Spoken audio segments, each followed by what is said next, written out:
प्रिय विद्यार्थियों, आज आपका हिंदी चैनल हिंदी ज्ञान पर फिर से स्वागत है। बच्चों, अभी तक हम लोग कई पाठों के बारे में पढ़ रहे थे, तो आज के वीडियो में हम एक पाठ के बारे में पढ़ेंगे जो आपकी संचयन पाठ्य पुस्तक में संकलित है,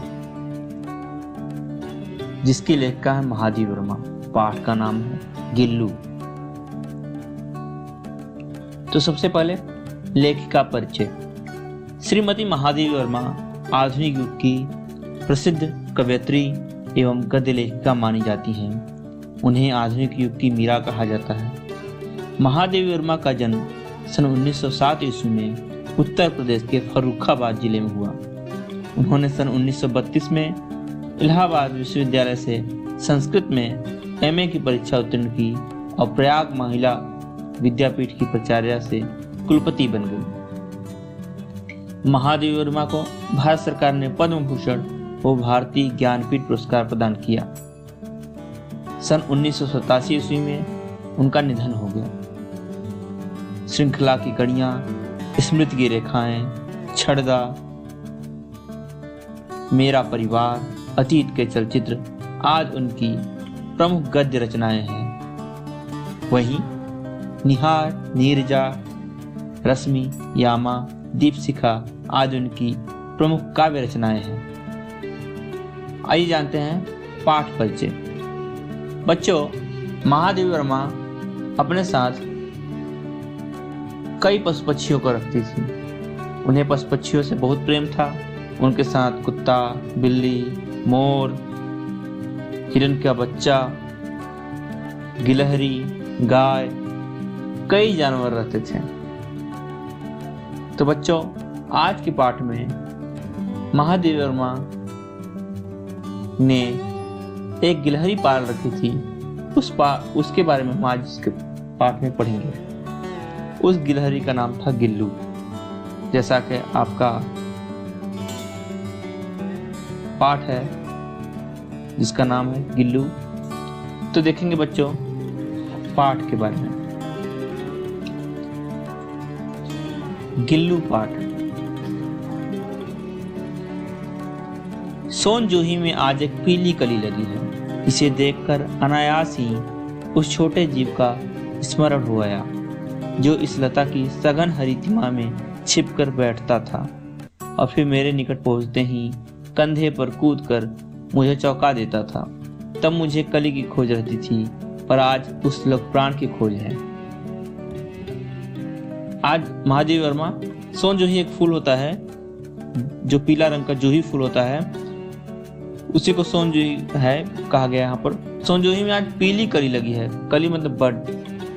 एक छोटा सा फूल लगा है जो पीले रंग का है। इसे देखकर, इस फूल को देख करके अनायास ही मतलब अचानक उन्हें उस छोटे जीव का स्मरण हो गया। उस छोटे से जीव की याद आ गई जो इस लता की सघन हरितिमा में छिपकर बैठता था।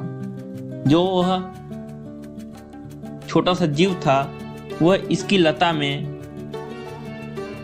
मतलब क्रीपर, उसकी सघन हरितिमा में मतलब गहरे हरे रंग के हरियाली में, हरितिमा मतलब हरियाली में छिपकर बैठता था, उसमें छुप जाता था और फिर मेरे निकट पहुंचते ही कंधे पर कूदकर मुझे चौंका देता था। और जब वह पास में पहुंचती थी तो उनके कंधे पर कूद करके उन्हें चौंका देता था, मतलब उन्हें सरप्राइज करता था। तब मुझे कली की खोज रहती थी। उस समय मैं क्या खोजती थी? उस लता में कली तोड़ने के लिए जाती थी, कली को ढूंढती थी, पर आज उस लघु प्राण की खोज है। लेकिन आज मैं कली को देख रही हूँ। उस कली से मुझे किसकी याद आ रही है? उस लघु प्राण मतलब छोटे से जीव की याद आ रही है। मैं उसे खोज रही हूँ, परंतु वह तो अब तक इस सोन जूही की जड़ में मिट्टी होकर मिल गया होगा। कौन जाने स्वर्णिम कली की बहाने वही मुझे चौंकाने ऊपर आ गया हो। परंतु जो छोटा सा जीव गिलहरी थी, जो छोटा सा गिलहरी था, वह क्या हुआ होगा? सोन जूही जो पेड़ है, जो पौधा है, उसकी जड़ में मतलब रूट में मिट्टी होकर मिल गया होगा। उसके नीचे उसको दबाया गया था। मरने के बाद उसको गिलहरी को उस पेड़ के उस पौधे के नीचे ही मिट्टी में दबाया गया था, तो वह तो उसमें मिट्टी बन गया होगा। लेकिन पता नहीं मुझे ऐसा क्यों लग रहा है कि स्वर्णिम कली के बहाने, जो पीली कली है उसके बहाने वही मुझे चौंकाने ऊपर आ गया हो। ऐसा लग रहा है वह कली जो फूल है वह उसे चौंकाने के लिए वह गिलहरी फूल के रूप में, वो कली के रूप में वहां पर ऊपर आ गई है। अचानक एक दिन, अब यहाँ पर देखेंगे, अब गिलहरी की कहानी यहाँ से शुरू होती है। अब यादों में खोते हुए महादेवी वर्मा लिखती हैं, अचानक एक दिन सवेरे कमरे से बरामदे में आकर मैंने देखा। एक दिन की बात है जब सुबह सुबह वो कमरे से बरामदे में आई और उन्होंने देखा 2 कौवे एक कमरे के चारों ओर चोंचों से छुआ छुआवल जैसा खेल खेल रहे थे। यहाँ पर उन्होंने देखा कि गमले के चारों ओर चोंचों से छुआ छुआवल जैसा खेल खेल रहे थे। 2 कौवे थे जो अपने चोंच से छुआ छुआवल खेल खेल रहे थे, मतलब एक विशेष प्रकार का खेल खेल रहे थे।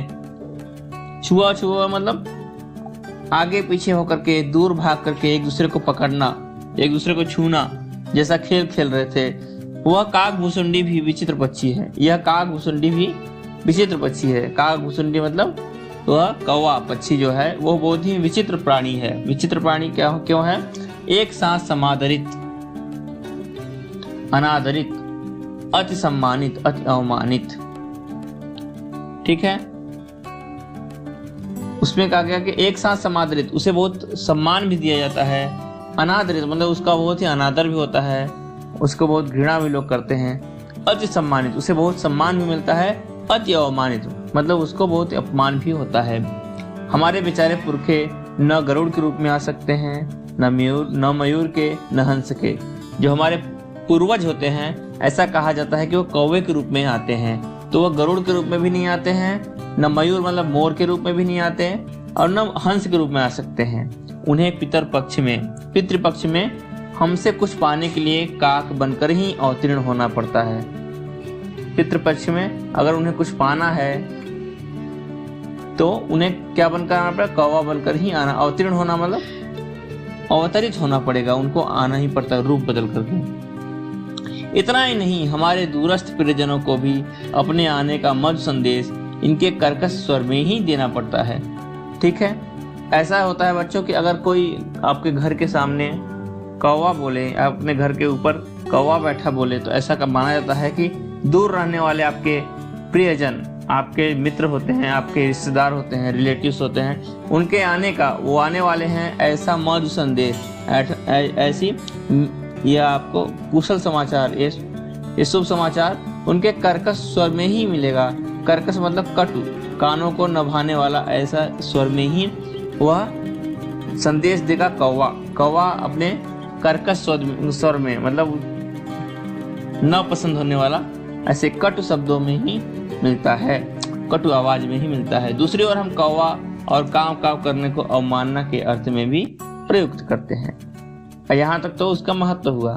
बाद में क्या होता है, दूसरी ओर हम कौवा को काव काव की अवमानना के अर्थ में ही प्रयोग करते हैं। कौवा काव काव बोलता है, इसलिए उसका अपमान भी हम करते हैं। मेरे काक पुराण के विवेचन में अचानक बाधा आ पड़ी। मैं कौवे को देख करके ये सोच ही रही थी कि मेरे काक पुराण में कौवे के बारे में सोच रही थी, उसके विवेचन में, उसके बारे में सोचने में अचानक बाधा आ पड़ी।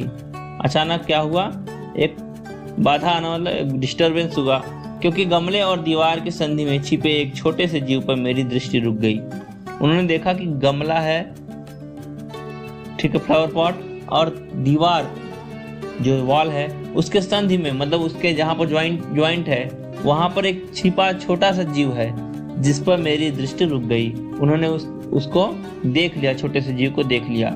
निकट जाकर देखा, गिलहरी का छोटा सा बच्चा है। उन्होंने पास जाकर देखा तो एक गिलहरी का छोटा सा बच्चा था जो संभवतः घोंसले से गिर पड़ा है। उन्होंने देखा, हो सकता है कि यह घोंसले से गिर पड़ा है, ऊपर घोंसला रहा होगा और वहां से यह नीचे गिर पड़ा है, और अब कौवे जिसमें सुलभ आहार खोज रहे हैं। अब कौवे क्या कर रहे हैं, सुलभ आहार मतलब आसानी से मिलने वाला भोजन अपना देख रहे हैं। वो गिलहरी को भोजन बनाना चाहते हैं, इसलिए वो दोनों कौवे लड़ रहे थे। काकद्वय, दो कौवे जो थे कि चोंचों के दो घाव उस लघु प्राण के लिए बहुत थे। दोनों कौवे अगर चोंच से दो घाव कर देते, दो जगह वुंड कर देते, तो उस लघु प्राण के लिए बहुत था। मतलब वो छोटा सा प्राणी, छोटा सा जीव जो था वह मर जाता, दो घाव में ही मर जाता, दो बार मारने पर ही मर जाता। अतः वह निश्चेष्ट सा गमले में चिपटा पड़ा था। इसलिए वह निश्चेष्ट मतलब चुपचाप बिना कुछ किए गमले से चिपटा पड़ा था। गमले के पास चिपटा मतलब चिपक करके पड़ा था। सबने कहा, लोगों ने बताया कि कौवे की चोंच का घाव लगने के बाद यह बच नहीं सकता। लोगों ने कहा कि यह कौवे की चोंच का घाव इसको लग चुका है, अब यह बच नहीं पाएगा, अतः इसे ऐसे ही रहने दिया जाए। इसलिए लोगों ने कहा इसे कुछ किया न जाए, इसे ऐसे ही पड़ा रहने दिया जाए। लेकिन परंतु मन नहीं माना। उसे हौले से उठाकर अपने कमरे में लाई, फिर रुई से रक्त पोंछकर घावों पर पेंसिलिन का मरहम लगाया। लेकिन लेखिका का मन नहीं माना।